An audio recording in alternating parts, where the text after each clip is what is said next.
নৌতানবা থানা, মহারাজগঞ্জ ডিস্ট্রিক্ট, উত্তর প্রদেশে নেপাল বর্ডার থেকে অ্যারেস্ট করেছে। তো আজকে ওনাকে এখানে নিয়ে আসা হয়েছে, আমাদের প্রোডাকশন হবে, তারপরে আমাদের বাকি যে ইনভেস্টিগেশনের কাজগুলো আমরা। আজকে কি প্রোডাকশন হবে? হ্যাঁ, আজকে। ওকে নেপাল পালিয়ে যাচ্ছে, মানে এতদিন পুলিশের মানে কিভাবে ধুলো দিয়ে কোন রাজ্য থেকে কোন রাজ্যে ঘুরছিল, যেহেতু আপনারা ট্রেস করতে পারছিলেন? হ্যাঁ, মানে কোন কোন রাজ্যে ঘুরেছে? আমরা এখানে যে এখন পর্যন্ত আমরা যে খবর পেয়েছি, মানে ওনাকে যে জিজ্ঞাসাবাদ করার পরে যে উনি ক্রাইম করার পরে উনি আগে এখানে এসে যে রেকি করে গিয়েছিল, আর যে ঘটনার দিন উনি বাড়িতে ঢোকার পরে মানে যে আগে আমরা যে অলরেডি আপনাদের সাথে শেয়ার করেছিল, ওনাদের একটা ব্রেকআপ হয়েছিল 6-7 মাস আগে। তো এই যে অ্যাকিউজ যে আছে, he was not accepting the rejection properly, and ওনার এর আগেও এসেন ডেথ থ্রেটস দিয়েছিল যে ভিক্টিমকে। অ্যান্ড যেদিন ঘটনা হয়েছে ওই দিন উনি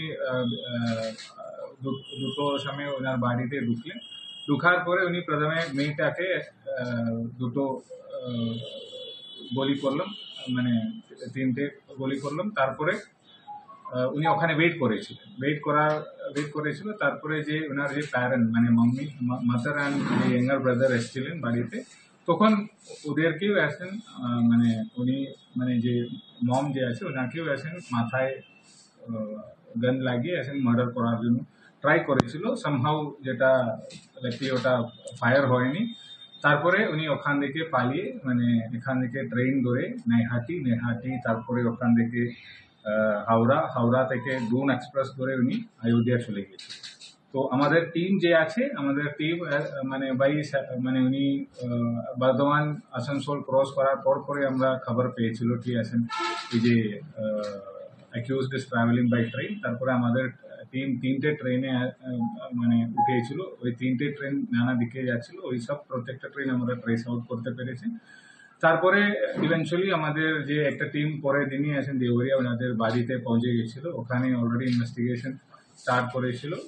তারপরে আমাদের অনেক লিডস পেলাম, ওর মধ্যে একটা লিড ছিল কি ওনাদের একটা রিলেটিভ মানে 27 তারিখে দেওরিয়া থেকে জামনগরের দিকে ট্রাভেল করেছিল, ওনাকে আমরা জামনগর থেকে অ্যারেস্ট করতে পেরেছি। জামনগর থেকে যে লোকটাকে অ্যারেস্ট করেছিল ওখান থেকে আমরা যে ওনার যে ফাদার যে আছে অ্যাকিউজডের ফাদার, ওনার যে ইনভলভমেন্ট স্পষ্টভাবে আসেন ক্লিয়ার হলো। ওনাকে এসকেপ করার হাইডিং করার জন্য যে মানে হেল্প করছিল উনি, যে ওই যে ফোন থেকে আমরা অনেক ফেক আইডি কার্ডগুলো বানালাম, যেটা ইনসিডেন্টের পরে বানিয়েছিল। ওটাতে একটা ফেক আধার আইডি কার্ড ছিল, ওখানে একটা মহারাজগঞ্জ ডিস্ট্রিক্টের একটা মানে অ্যাড্রেস ছিল। তখন আমাদের একটা টিম অলরেডি অযোধ্যাতে পৌঁছে গেছিল, মানে অ্যাকিউজড অযোধ্যাতে নেমেছেন বলে আমাদেরকে উইথিন 2 days খবর পেয়েছিল। ওখানে উনি যেখানে গিয়েছেন তারপরে আমরা একটা করে ট্রেস আউট করে মহারাজগঞ্জ ডিস্ট্রিক্টে বেরিয়া বাসার একদম ইন্ডিয়া নেপাল বর্ডারে উনি ওখানে ক্রস করার চেষ্টা করেছিল। তো আমাদের একটা টিম অলরেডি ওখানে পৌঁছে গেছিল। ওখানে 2-3 জায়গাতে খুব সাহসিকভাবে রেড করার পরে এই লোকটাকে গতকাল অ্যারেস্ট করে। আর্মস উদ্ধার হয়েছে? আর্মস এখনো আমরা জাস্ট ওনাকে নিয়ে এসেছেন, উনি কোথায় ফেলে দিয়েছেন ওইগুলো আমাদেরকে রিকনস্ট্রাক্ট করতে। দঙ্গল মঙ্গল বা নিতিন প্রতাপ সিং এদের কোনো ইনভলভমেন্ট বা এদের হদিশ পাওয়া গিয়েছে কিছু? মানে যে পোস্ট ক্রাইম যে আছে যে হাইডিং এর জন্য এরা হেল্প করেছেন বলে আমাদের অনুমান, আর উনি কোথায় থেকে আর্মস নিয়েছেন দেওরিয়াতে ওটাতেও আসেন ক্লিয়ারলি। এই কুলদীপ সিংকে জিজ্ঞাসাবাদ করে কি এই দেশরাজের হদিশ পাওয়া গেল?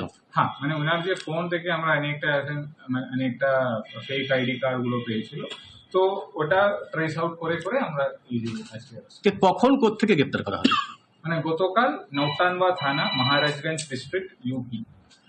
এই কি শুধুমাত্র প্রেমে প্রত্যাখ্যান হয়ে কি এত বড় একটা ঘটনা? মানে যদি আমরা ওনার যে এখন পর্যন্ত যে ইনভেস্টিগেশন যে প্যারালালি আমরা যে গত 5 দিনে করেছেন, ওনার একটা টক্সিক ম্যাসকুলিনিটি যেটা আমরা বলে সেরকম একটা মানে পার্সোনালিটি আছে, যে 6-7 মাস আগে যে মানে হওয়ার পরে মানে ব্রেকআপ হওয়ার পরে he was not taking it properly.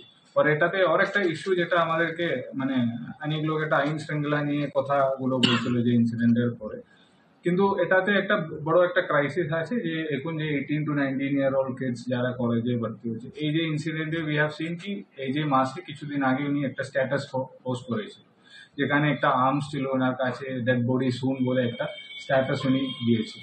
কিন্তু কেউ এখন সামহাউ কাউকে ইনফর্ম করেনি, মানে যে প্যারেন্টস বা স্কুল টিচার্স या ওনার যে ফ্রেন্ডস গুলো যারা এটা দেখেছেন ওরাও কেউ এখন কাউকে ইনফর্ম করে। তো পুলিশের তরফ থেকে এটাই অনুরোধ, সেরকম কিছু ভায়োলেন্ট থ্রেটগুলো কেউ আসেন না আপনাদের মানে স্কুল থেকে বা ক্লোজ ফ্রেন্ডস ইভেন রিলেটিভস কেউ এটা করলে তো টেক ইট সিরিয়াসলি। মানে এর আগেও আমরা একটা এপিসোড দেখেছিল যেখানে সুইসাইড করবে বলে মানে স্ট্যাটাস দিয়েছিল, তারপরে সুইসাইড করলে। তো দিস ইজ সামথিং আসেন যেটা এই এপিসোড থেকে আমরা দেখেছেন, যারা মানে থ্রেট করছেন বা ফায়ার আর্মস ইউজ করে আসেন থ্রেট করছেন বা স্ট্যাটাসগুলো দিচ্ছেন। তো এগুলো আপনারা একটু দয়া করে পুলিশ বা ইভেন ইউর টিচার্স যা ক্লোজ ফ্রেন্ডস রিলেটিভস কাউকে একটু এল্ডার্সকে ইনফর্ম করবেন so that we can take it seriously.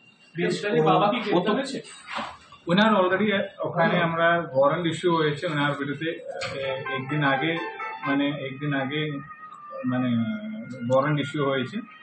তারপরে ওনাকে গতকাল আমরা বিএসএফ এর ওখানে আমাদের টিম অলরেডি পৌঁছে গেছিল, উনি জয়সালমীরে পোস্টেড আছে 20 ব্যাটালিয়নে।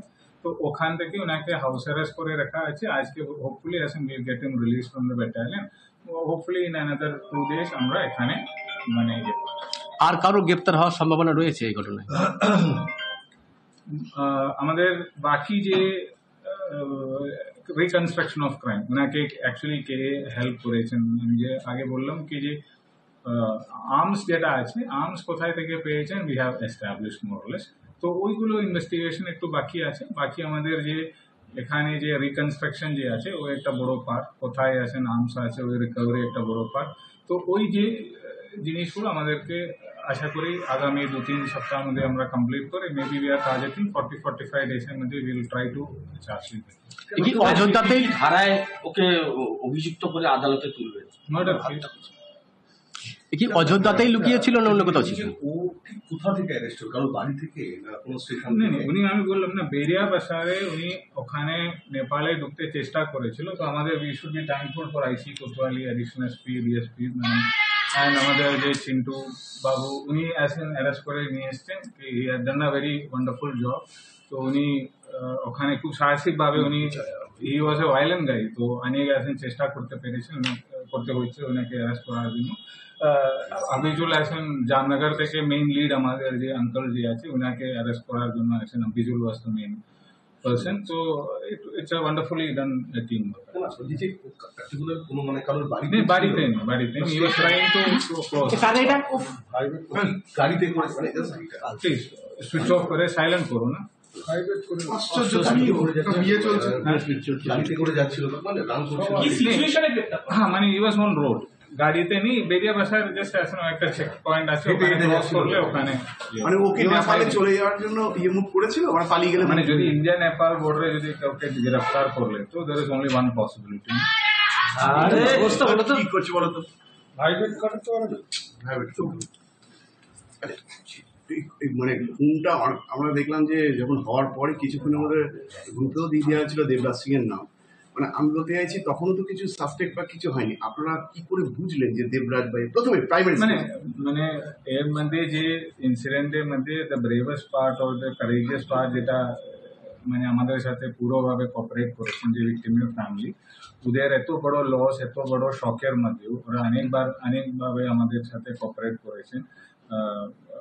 দ্য ফ্যামিলি আইডেন্টিফাইড কি মানে যে লোকটি আছে মানে তখন থেকে আমরা লিড পেয়েছেন। তারপরে ওনার যে অ্যাড্রেস ভেরিফাই করে ওনার যে কন্ট্যাক্টগুলো আছেন এস্টাবলিশ করতে করতে আমাদের 3-4 ঘন্টা সময়ের মধ্যে কোয়াইট কুইক রিয়াকশন মানে যে ওনার যে ফটো নেওয়ার জন্য এইসব অনেকটা আসেন হেল্প করে। একটা জিনিস একটু জানি সেটা হচ্ছে যে এরা যারা অ্যারেস্ট হচ্ছে মামা বাবা এরা কি মাদারটা জানতেন নাকি ওরা জানার মানে মাদারটা হওয়ার পরে শেল্টার দিয়েছে? মানে এখন পর্যন্ত আমাদের মানে রাডারে এই যে রিলেটিভস এসছেন in the post crime part ওদেরকে আসেন লুকোনোর জন্য যে হারবারিং অফ অফেন্ডার যেটা আমরা বলে মানে অপরাধ করার পরে যে আসামিটাকে শেল্টার দেওয়া।